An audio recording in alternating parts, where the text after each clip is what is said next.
Should we be responsible for providing low-income housing through bond measures, meaning more taxes, through Measure E? Is this something that we're, as citizens of San Jose, responsible for? Because when you look at the 800-foot view, I don't know if it's something that should be our responsibility. I know that the city gets federal and state grant money for providing for low-income housing, but the whole idea behind Measure E chaps my hide. And now we have a new guy who is in charge of San Jose's efforts to solve the housing crisis. It's his job, right? I get it. It's his job. So he's going to do it to the best of his ability until he's not going to be effective. And then he'll go find something else to do, right? Because it's bureaucracy that's slowing everything down. And I don't know. I want your input on this. Do you think it's our responsibility to provide low-income housing out of our coffers, out of our resources that we pay taxes into? It's expensive to live here. This is Eric Sullivan.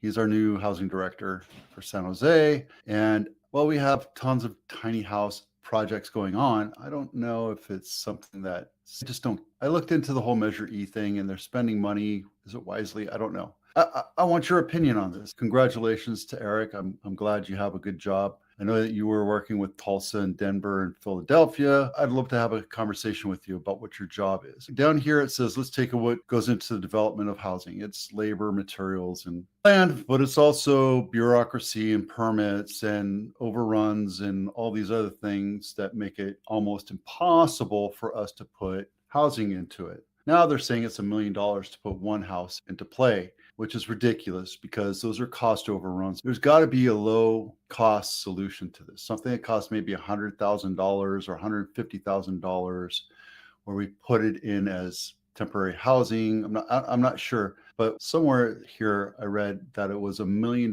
per unit that they put in, and that's ridiculous. Why would you even start something like that? It's because the city makes money off of all the permits and planning and all that other stuff, and it's painful for us to watch. Should we provide housing for low-income people? I don't know. I think when you have private organizations doing it, they have a way of making it happen. The only problem is we don't have enough private organizations, nonprofits like Habitat for Humanity. There's also Sobrato, with the city coming in and putting their fingerprint on everything. It slows down the process. So by publicizing it or making it a public problem, costs become the biggest problem. So I'm not sure. I'm just talking out loud here because it's painful for me to watch this happen. And it's not just a local San Jose thing. It's all over, right? It's not just California. It's all over the United States. How do we provide housing for it? Is it a right? It's not really a right. Is it a necessity? And here's the thing, right? They say it's 57 and it's probably, that's a very under number. I can almost tell you that it's over 20,000, at least in Santa Clara County. There's people that go out and count the number of homeless. We need to get the homeless people off the streets. I understand that. But is it really our responsibility? Please weigh in. Price reductions in Santa Clara County. Today we're like, oh, look at Loma Chiquita went down a whole $1,000. Here's the tactic I use with a lot of people, especially veterans. We go in and find houses that have been on market for a little bit because real estate's like Little League soccer. When you have the ball in the far right corner, all the kids rush over there and huddle for it. And if it goes to the far left corner, then they run over there.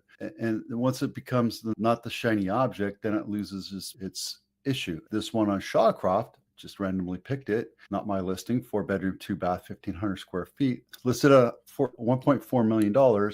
It was listed at 1.45. Now, it's been on market almost 70 days. And Shawcroft is not a busy street, but if you look, it's on the corner of Snell and Shawcroft. So that automatically lowers the value of it. Is it a nice looking house? Sure, it's a nice looking house. Colors are a little off.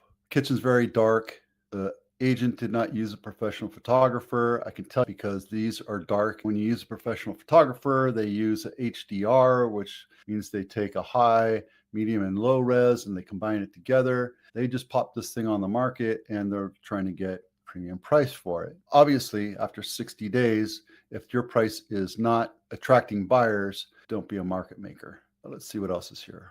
That's a condo, townhouse, detached. Let's take a look at this one. This one is built in 1994, 3-bedroom, 2.5 baths, 1,300 square feet. Not my listing, and it's right by Almaden. And this is a detached house. No, it's not. Yeah, it's an HOA. This is a townhouse. Even if it's detached, this is $1 million house, especially at that size. Granted, it looks nice inside, but they painted the counters, put knobs on it, and put new counter. They put a new counter on it.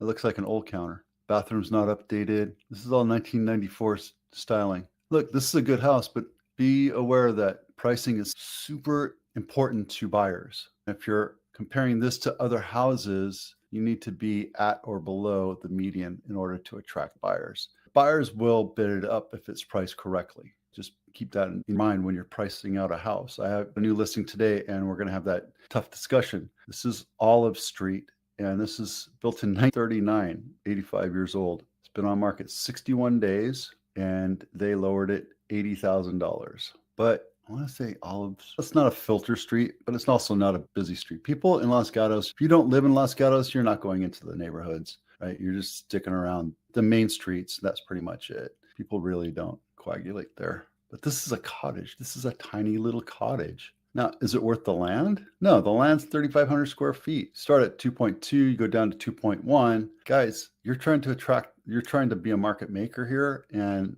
all you're doing is letting it sit on the market. You're hurting your client. It could be coming from the client too. Look, this is not even a legal room. This looks like it was an attic maybe, or an addition. The bonus room was a shack. Let's see if we can get it down. See, that's your bonus room right there. That's a storage shed. That's a garage that was converted. That's an ADU. Is it called out as an ADU? Yeah, 228 square feet. Guys, if your house isn't selling in 30 days, then you have a problem. And it's condition, location, or price. I don't know how else to tell you that. All right, highest sold price this last week was $12.8 million. The lowest was $845,000, and the last two have been on market for a very long time, and they're not going anywhere. Let me break this open for you. This is the lowest priced house. It's where is this? That's San Jose, Santa Clara County. $350,000 for a 1,400 square foot house. This is the lowest sold price, Mount Madonna Drive in, where is it? Alum Rock area. This is a 3-bedroom, 2-bath, 1,222 for $845,000 on the market in 3 days, sold in 3 days. This is the highest sold house in Santa Clara County, Los Altos Hills, Palo Alto. Wow, that's beautiful. That's $12.8 million. That is gorgeous. Let me break out my checkbook. The last one is the most expensive one, still for sale, $40 million. La Vida Real, the real life. This is like a Winchester Mystery House.